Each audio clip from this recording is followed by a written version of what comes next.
Um, I'm a pathologist who actually sees patients as well, and so I deal with both patients and the pathology specimens. So it's fairly unique, I think, in Australia. How does that go on? Oh, it's not being worked in there yet. Okay, just go like that. Page down.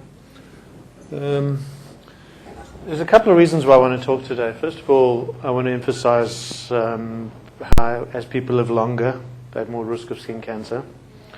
Second of all, I want to emphasize that a lot of the cosmetic surgery stuff, when you're using lasers and different things on the skin, you must be aware of the different lesions that you're treating to make sure they're not melanomas and skin cancers.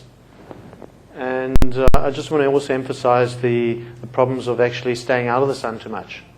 So there's lots of interesting things to do with the skin and skin cancer and staying out of the sun. So this is a patient that had a melanoma. That's from my clinic. It was a superficial melanoma. So skin cancer facts in Australia. About 1,500 people die from skin cancer every year. It costs more than $500 million a year. It's the most common type of cancer diagnosis. 400,000 Australians are diagnosed with skin cancer every year, and about 50% of Australians get skin cancer during their lifetime. Why is there such a high rate of skin cancer in Australia? First of all, we have a very high population of Anglo-Saxon skin, and we're living much closer to the equator than we should with our skin type. Obviously, our lifestyle is outdoors. There's holes in the ozone layer. We're living longer. We have a lack of pollution in the atmosphere compared to the northern hemisphere, and also there are other factors like solariums. So as I've said, Australia has the highest rate of skin cancer in the world, followed by New Zealand and then the United States. And in Australia, the Anglo-Saxons have the highest rate, followed by the Asians, and the darker skin you have, the more melanin you've got in your skin, the higher your protection from skin cancer. So there's very few skin cancers in Asians and blacks, except of course people like Bob Marley. Bob Marley got a melanoma. That's how he died. At the age of 36, he died of a melanoma under his toenail. So be aware that people with dark skin can actually get skin cancers and melanomas. You're obviously quite sure about that because other myths will say you have prostate cancer. No, if it is, it's an urban myth which is very widely propagated. Look, I don't have I didn't see the death certificate. But it's certainly wide on the internet. Just a little bit about UV radiation. We all hear about UVA and UVB, but UVC is actually the most dangerous, but it gets filtered out. So very little reaches the ground level. Obviously, as you go higher in altitude, you will get more UVC. UVB is the medium dangerous, also filtered out by the atmosphere, and especially when the sun is lower. So when the sun is low in the sky in winter, or later in the day, or early in the morning, there's not much UVB reaching the surface. UVA was always thought to be the least dangerous, but it was associated with all the anti-aging effects on the skin, the wrinkling, the loss of elasticity, but now it's also thought to cause skin cancer as well. Some prominent people in America, just to remind us that the United States actually has also a very high rate of skin cancer. John McCain recently had a skin cancer treated, and he's had lots of skin cancers. One of the reasons why they are debating whether he's had a melanoma. They think they're worried he might die from melanoma when he's the president. Bill Clinton, George Bush, the senior, I think, also had a skin cancer. Just talking a bit about vitamin D in the sun. Two sources of vitamin D. You get vitamin D from the diet, but it's actually pretty difficult to get enough vitamin D from the diet. And then also you get vitamin D from sunlight. You get vitamin D made in the skin to convert to 25-hydroxyvitamin D. And for that you need you need UVB. And as I said, UVB gets blocked out by the lower sun. It gets blocked out by sunblock. It gets blocked out by glass. And also as you get older, you don't make enough vitamin D in the skin. And you do need the vitamin D for bones, immune function, diabetes, cancer, and lots of different reasons, which you'll probably hear a bit about tomorrow. Excuse me. The thing about vitamin D is it actually if you live above or below the 35th latitude line, which is about Canberra in Australia and about the lower part of Italy, Spain, a lower part of the States. If you live above or below that, in winter you will never get enough vitamin D no matter how much sun you get. So that's why anyone in Tasmania, Victoria, South Australia in winter cannot get enough vitamin D by going to the sun in winter.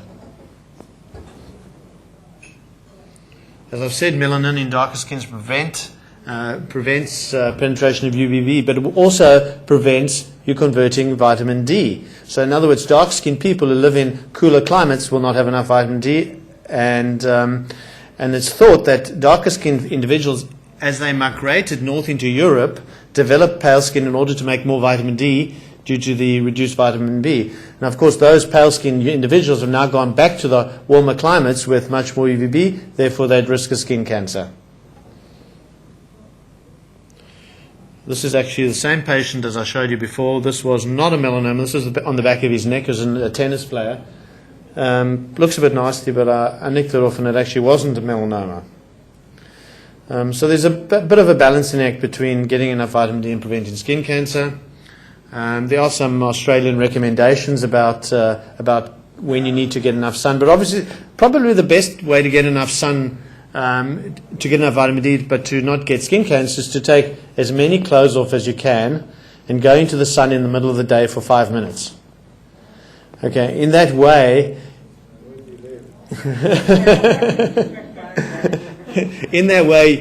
you try and avoid getting sun damage on the skin. So you don't want to get pink. You don't want to get pink. So you want to go in less than 5 minutes less. But obviously, if you're trying to get enough vitamin D by just exposing your hands and face, you're probably not going to get it. You're probably going to get too much sun damage. So there's one postulate that says just take off as many clothes as possible in the middle of the day, because that's when you can get vitamin B. At the end of the day, you can't get vitamin B. UVB. You can't get enough UVB at the end of the day. You've got to get it in the middle of the day when the sun's above you. So there's lots to think about with UVB and skin cancer and vitamin D. Causes of skin cancer, genetics, obviously Anglo-Saxon skin, but there's something more to it. There are genes as well that predispose in the Anglo-Saxon population that are separate to the type of skin. Obviously you get familial atypical mole syndromes, and moles run in families, and people have melanomas that run in families. And immune functions disorders. If you have post-transplant people, they have a higher risk of skin cancer. And you often find people that come into the clinics and they actually have crops of lesions, and for some reason the immune system is activated and they develop crops of basal cell cancers and things like that, and you treat them, they go away, and then you don't see them for 4 or 5 years and they come back with another crop. And there's something in the immune system that actually activates the skin cancers. And obviously UV radiation, I said. But as I say, UV radiation is not the only cause. Again, this is the same patient. This was another melanoma on the patient. And the reason I brought this up was because it's actually not that pigmented. And melanomas don't have to be pigmented. They can be pink. Just be aware of any quickly growing pink lesions.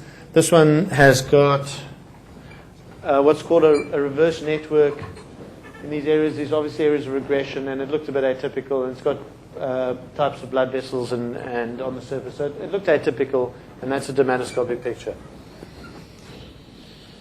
This is risk factors for skin cancer. Fair skin, history of sunburn at early age.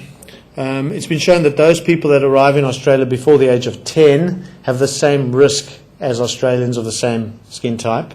But those who arrive after the age of 20 have a much lower risk. So those ages between the age of 10 and 20 are when you get most of your sun damage that produces skin cancer many years down the track. That might be because your skin's developing, or it may be because that's when you go in the sun and your parents can't control you. Obviously, sunny climates, much more risk in Queensland, outdoor work, high altitude. If you have lots of moles, immune system dysfunction, all causes of skin cancer.